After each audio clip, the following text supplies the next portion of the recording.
My philosophy of education is strongly anchored on existentialism.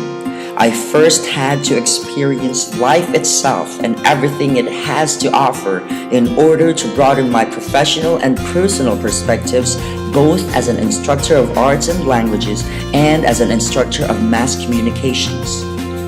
Like, life is peaks and valleys. And some people think some people explain that as good times, bad times, but I actually think it's learning or let's say learning mastership, okay, or study mastership. Now, I went from the top of one mountain. I mastered something. I'd mastered something and people appreciated it. But, once you're on the top of that mountain, you have to go this way.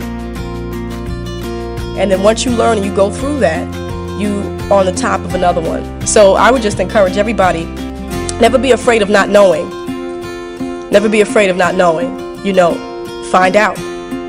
Because that's how you get, to mastership. And don't be afraid of that.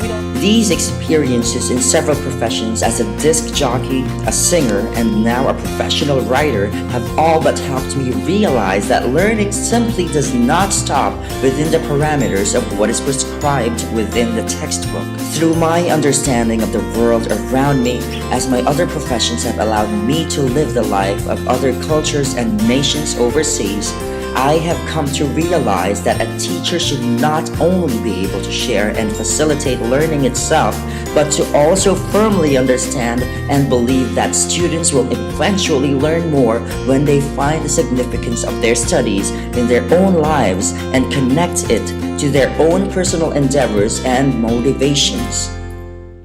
What may be seen by outsiders as frivolous activities on my part, i.e. the variety of careers that I have chosen, from being a radio DJ to being a model in Malaysia to being a singer and now a professional public relations writer and a news writer, for me are but small pieces of the huge puzzle that eventually make up my entire psyche, beliefs, ethics, and attitudes and values as a teacher.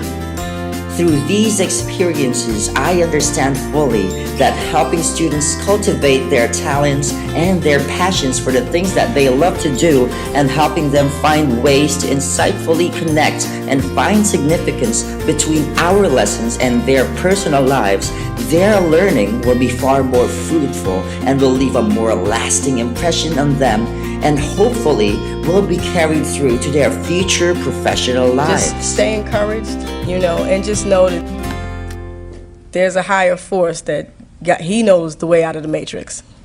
Okay? Thank you, everyone.